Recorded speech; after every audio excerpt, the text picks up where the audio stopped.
from Fox 17 News. We do have breaking news this morning. We now know the name of the man who died at the Bob in Grand Rapids early this morning. He is 21-year-old Zachary Bunting of Grand Ledge. We will have more on this story coming up in later installments of Fox 17 Morning News, including at the top of the 8 o'clock hour. David Johnson, the man charged with killing a young woman and 2 little girls in a drunk driving crash, has been sentenced and will spend a very long time behind bars.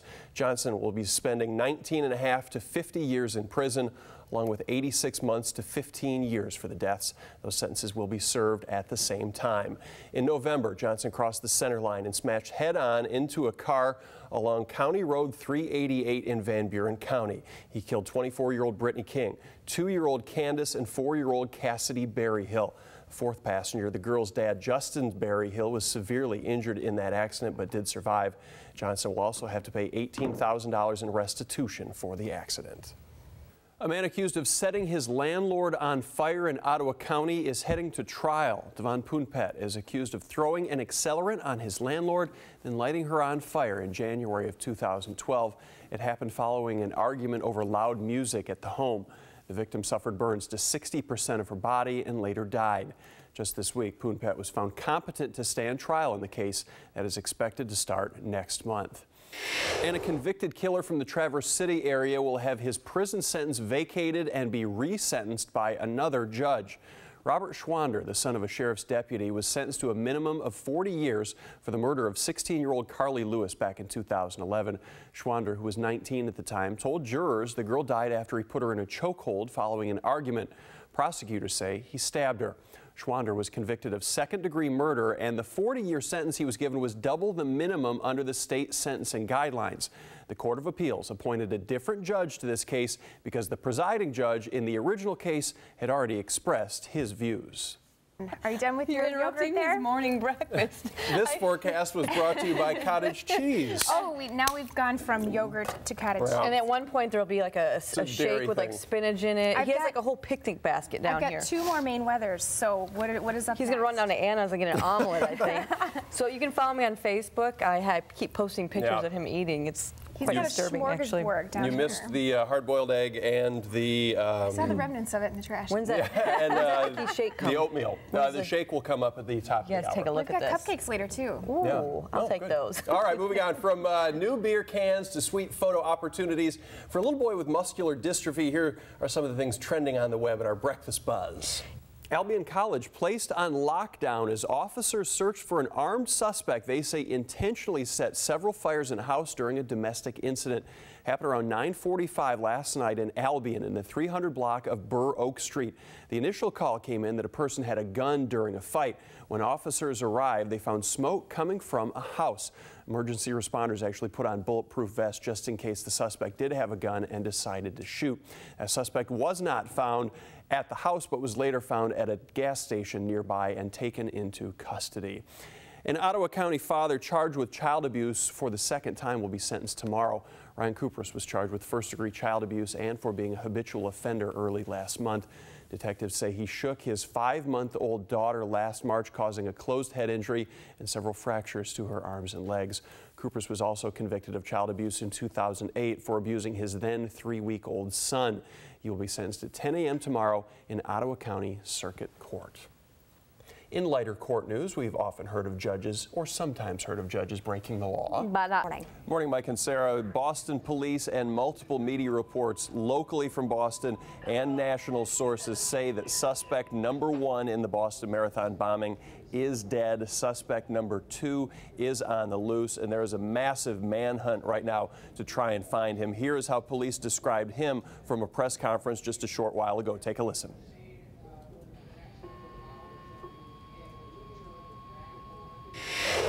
What we're looking for right now is a suspect consistent with the description of suspect number 2, the white-capped individual who was involved in Monday's bombing of the Boston Marathon.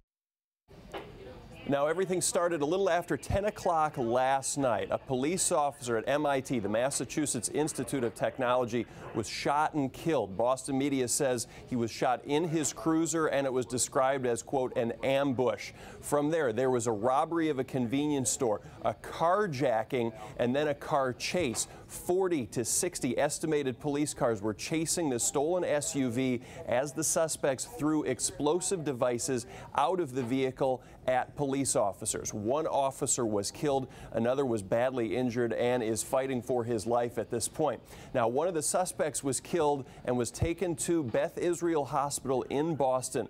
1:35 was the time of death, was brought in under police security. Now, the surgeon who operated on that man and tried to save him said there were gunshot wounds as well as wounds in the torso area that were consistent with some sort of explosion. So there is speculation it could have been one of those explosive devices that injured the suspect. The suspect in the killing of the police officer also described as suspect number 1 from the Boston Marathon bombings. You'll remember it was just after 5 p.m. yesterday that the images were released by the FBI of these two men, one in a black hat, one in a white hat. Tips and advice came in from all over the country, all over the world. Crashed the server immediately after those images were released. They tried to flush these men out, and it appears that it may have worked. It's centering on Watertown, Massachusetts right now, about 10 miles west of Boston. Watertown is on complete lockdown. People are being told stay indoors, do not answer your door unless somebody in a police uniform comes in. Public transportation is being shut down, which will really affect the entire city of Boston because it's just about rush hour there right now. Businesses are also being told do not open until we find this person who is, again, being described as suspect number 2 in the Boston Marathon bombing. We will continue to follow this, have more coming up in just a bit and later on Fox 17 Morning News. Live in the newsroom, Tim Doty, Fox 17 News. Good morning, Mike and Sarah. We are in Newaygo County. The rain is coming down. I want to show you the Croton Dam behind me here. You can see the water coming out with great force, fury. Consumers Energy has actually opened the Croton Dam, the Hardy Dam, and the Rogers Dam to increase the amount of water coming through. Remember, this is a dam that actually does produce electricity. You can see some of the water here flowing downstream. Now we're on the bridge over the Muskegon River. Let's walk across if we can here because there's nobody on the road right now to show you what it looks like on the other side of the bridge. You could see the foam and how quickly the water is flowing. As of this morning at about 3 a.m., the water was at 9.72 feet. Flood stage is 9 feet. So they are on their way to the second highest water level ever. It's projected to be 12.1 feet by about Sunday here in Newaygo County. A local state of emergency has been declared. Boat ramps are closed along the river here. Roads are closed in Croton, in Bridgeton, in Garfield Township, as well as in the city of Newaygo. The record is 1986. It was over 16.5 feet. So we're not going to reach that, but we are expected to reach 12 feet or more, which would be the second highest water level on record for the Muskegon River. We'll send it back to you. We'll check back in with you a little bit later on Fox 17 Morning News.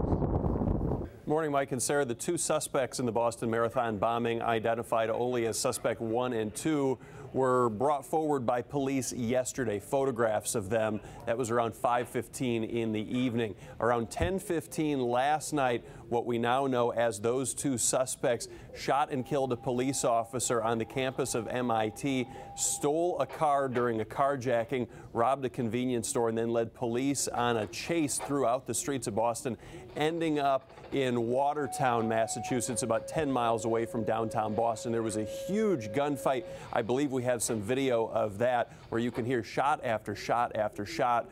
The police officer at MIT was killed. Another officer was injured. And in that gunfight with police, one of the suspects, suspect number 1, was killed. About 1:35, he was taken to a hospital with gunshot wounds as well as what are being described as wounds on his chest that were consistent with some sort of a bomb. Not known if he was caught in the crossfire or how that bomb may have gone off, but the two suspects were seen throwing bombs out of that stolen vehicle at police officers during that chase.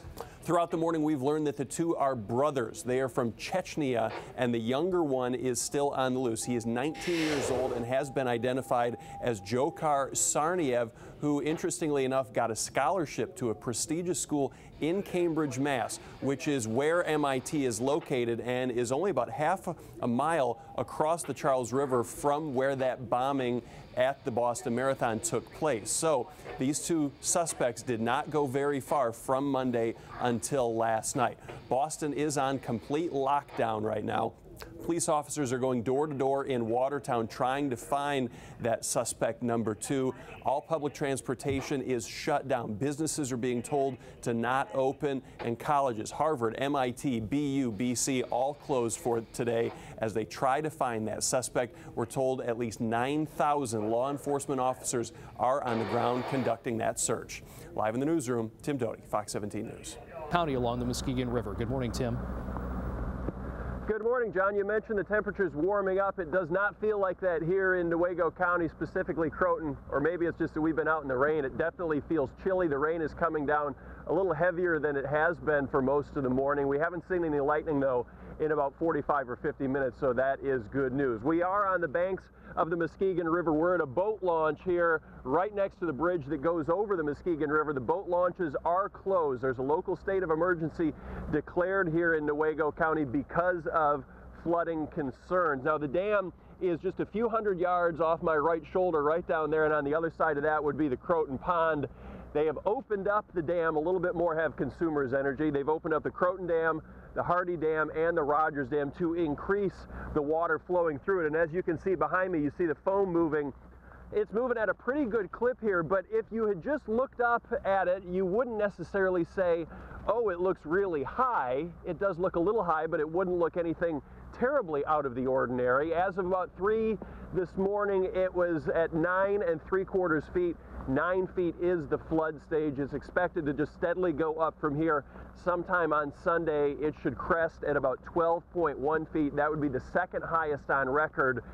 The previous highest on record, the second highest rather, was in 2011, right about this time of year, late April. The record 16.8, so we are a long ways from there.